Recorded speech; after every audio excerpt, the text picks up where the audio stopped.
महादेव महादेव महादेव। आज भाद्रपद कृष्ण नवमी है।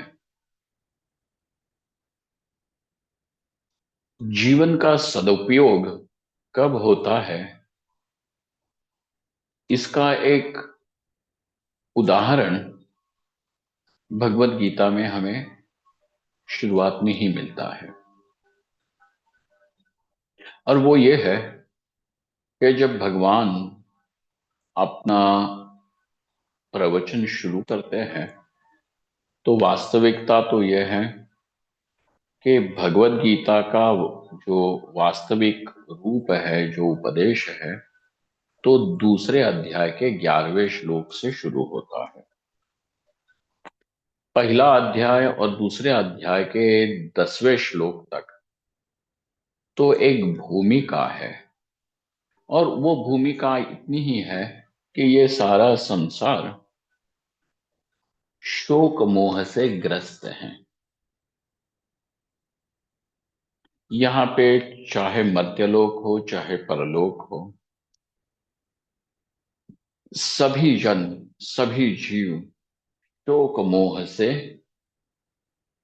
आहत है, चोटिल है। यही है वह प्रथम भूमिका। तो संसार का कारण शोक मोह है, ये दिखा देते हैं। अब 11वें श्लोक में भगवान कहते हैं, अशोचान अन्वशोचस्त्वम प्रज्ञावादांश भाषसे। अरे अर्जुन, जिनके लिए शोक नहीं करना चाहिए उन्हीं के लिए शोक कर रहे हो, व्यर्थ है। तो कौन है वे लोग जिनके लिए अर्जुन का शोक हो रहा है? तो मुख्यतः भीष्म, द्रोण, कृप, ये जो पितामह और आचार्य लोग हैं, इन्हीं के लिए अर्जुन का शोक। परंतु भगवान कहते हैं ये लोग जो है वे शोक करने योग्य नहीं है। इस श्लोक की भूमिका बांधते हुए, इस श्लोक को समझाते हुए भगवान शंकराचार्य लिखते हैं, दो दृष्टियां यहां पे प्रदान करते हैं। एक है पारमार्थिक दृष्टि तथा एक है व्यावहारिक भूमि की दृष्टि। तो आपके सामने आज व्यावहारिक दृष्टि को यहां पे प्रस्तुत करता हूं। वहां पे भगवान कहते हैं कि भीष्म, द्रोणादि जो हैं, उन्होंने अपना जीवन बहुत, जीवन का सदुपयोग कर लिया है, सदाचारी हैं, सदुपयोग हुआ है उनके जीवन का। तो जिस जिस जिस समय का, जिस वस्तु का सदुपयोग हो, तो उसके लिए शोक नहीं होता है। इसीलिए भगवान कहते हैं कि ये शोक करने योग्य नहीं है, क्योंकि इनका जीवन जो है वो उसका सदुपयोग हो चुका है।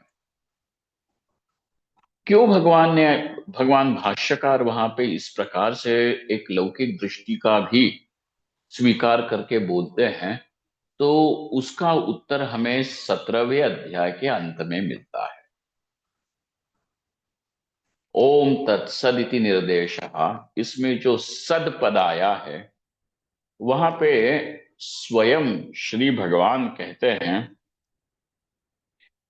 प्रशस्ते कर्मणि तथा सच्छब्द पार्थ युज्यते, यज्ञे तपसि दाने च स्थिति सदिति चोच्यते, कर्म चैव तदर्थीयम सदित्येवाभिधीयते।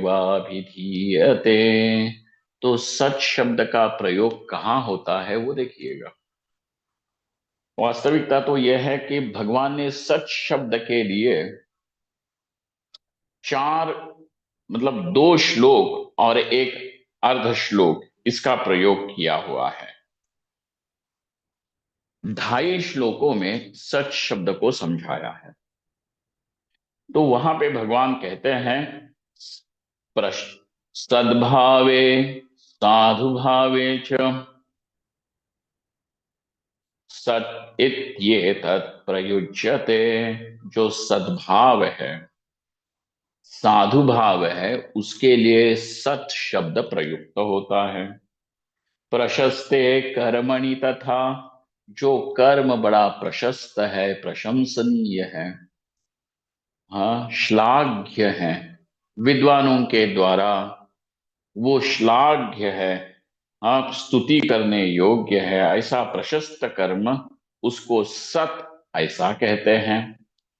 यज्ञ तपसि दाने च स्थिति सदिति चोच्यते। अब यज्ञ, दान और तप, ये जो साधन है, उसमें जो हमारी स्थिति होती है, उसको भी सत कहते हैं। आप ध्यान दीजिए, इसका अर्थ यह है कि जो जीवन भगवत प्राप्ति के साधन में बिताया जाता है, वह जीवन सदुपयुक्त हो गया है, ऐसे हम कह सकते हैं। इसीलिए भीष्म, द्रोण आदि ये जो लोग हैं, वे लोग, उन्होंने अपने जीवन का सदुपयोग किया है। यह गीता का ही निकष भगवान भाष्यकार हमें प्रथम श्लोक में, 11वें श्लोक में, दूसरे अध्याय के दिखा देते हैं कि वे अशोचनीय हैं। क्यों? क्योंकि उन्होंने अपने जीवन का सदुपयोग किया हुआ है। यज्ञ, दान और तप में इन्होंने लगाया है, प्रशस्त कर्म इन्होंने किए हैं। हाँ, इसीलिए और भगवत प्राप्ति के लिए जो कर्म किया जाता है, उसी को सद ऐसा कहते हैं। और इस प्रकार जो जीवन बिताया हुआ है, वह बड़ा पावन और अशोचनीय ऐसा जीवन होता है। ये सूत्र आप समझ। धन्यवाद Mahadev. In the second chapter of Bhagavad Gita, where the actual discourse of Bhagavad Gita begins, we find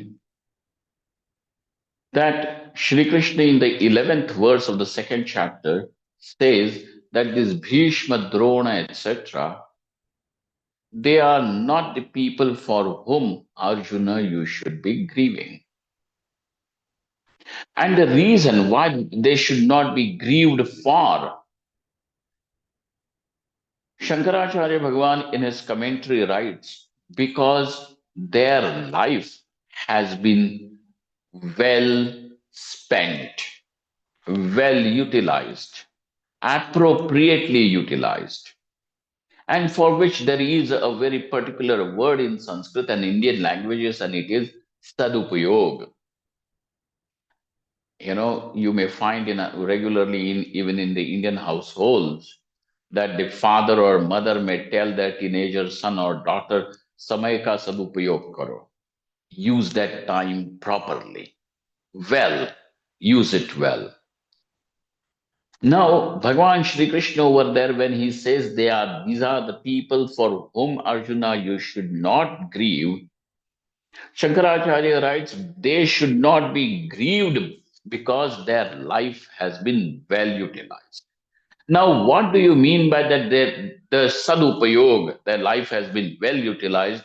We find that answer in the 17th chapter, in the last few verses, where Bhagavan again says that while explaining the word sat, he has used 2.5 verses over there. And he says, Sadbhave sadhubhave cha saditi etat prayujyate prashaste karmani tatha sachabda parthayujyate.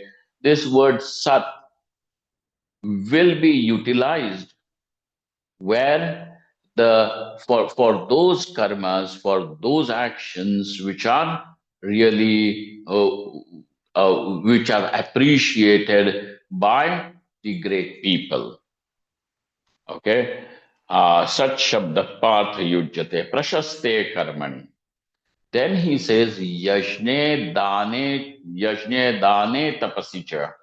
Yajne Tapasi Dane Cha Sthiti Saditi Chochate. when yajna, dana, and tapa, all these are spiritual disciplines. And when life is spent with some for by the standards of some spiritual discipline but for the sadhana, then that life is well spent.